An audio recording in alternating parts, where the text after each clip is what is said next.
ওই রাজভবনে বসে ক্রিমিনালদের রাখছেন আর সবাইকে একটা করে বন্দুক দিচ্ছেন আর বোমা দিচ্ছেন, মেরে এসো তৃণমূলের লোকেদের। কখন বলেছেন? টাইমটা কটায়? মানে উনি কখন বলেছেন? সন্ধ্যের আগে না সন্ধ্যের পরে?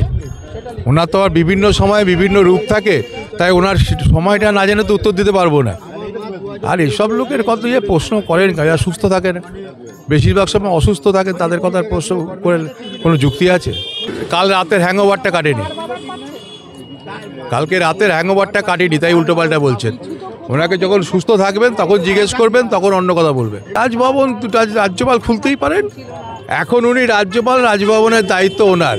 উনি কাকে ঢুকতে দেবেন কাকে দেবেন না সেটা কি কল্যাণ ব্যানার্জিকে জিজ্ঞেস করে করবেন? উনি ওনার মতন করতেই পারেন, এটা করে তো বলার কিছু নেই। বিহারের ভোট তো আগে হয়ে গেছিল, দ্বিতীয় দফার ভোটে তো জেতেনি, সব দফাতেই তো জিতেছে। আবার বলছি, বেশি মদ খেলে মাথা খারাপ হয়। কল্যাণ ব্যানার্জিদের কথা নিয়ে প্রশ্ন করবেন না।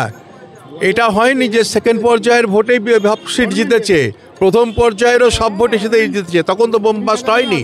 তো এইসব মূর্খদের কথা কেন প্রশ্ন করেন? মাথা খারাপ হলে বেশি অন্য কিছু করলে পরে মাথা ঠিক থাকে না, আর মাথা ঠিক না থাকলে পরে এরকম উল্টোপাল্টা বলে। যে এইসব কথাবার্তাগুলোকে প্রশ্ন করে এদের হাইলাইট কেন করেন আমি বুঝতে পারছি না। চোরেদের জায়গা জেলে হওয়া উচিত।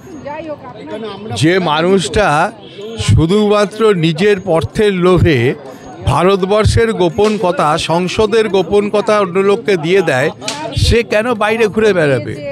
তাই যার যে অবস্থা হচ্ছে সেখানে হবে, সেখানে যেতে হবে। এবং এদের তো যেতে যাওয়া উচিতই, সাংসদ পদ যাওয়া উচিতই। সেটা যদি যায়, কোর্ট যদি অর্ডার দেয়, আমরা খুশি হব, কারণ চোরেদের হাতে ভারতবর্ষকে ছাড়তে চাই না আমরা।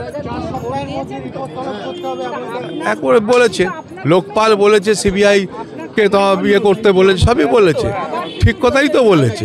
দুর্নীতিগ্রস্তদের বিচার করা তো উচিত তাড়াতাড়ি। দুর্নীতিগ্রস্ত লোকেরা বাইরে ঘুরে বেড়াবে কেন? আর বাইরে ঘুরে বেরিয়ে বিয়ে করবে, বিয়ের নেমন্তন্ন আবার লোকের হাতে স্ট্যাম্প মেরে দেবে, এসব কেন হবে? মিডিয়া খবর দেবে না? মিডিয়া আছে কি করতে? খবর দেওয়ার জন্যই তো আছে। উনি চুরি করতে পারবেন আর মিডিয়া খবর দিতে পারবেন, এ তো অদ্ভুত আবদার।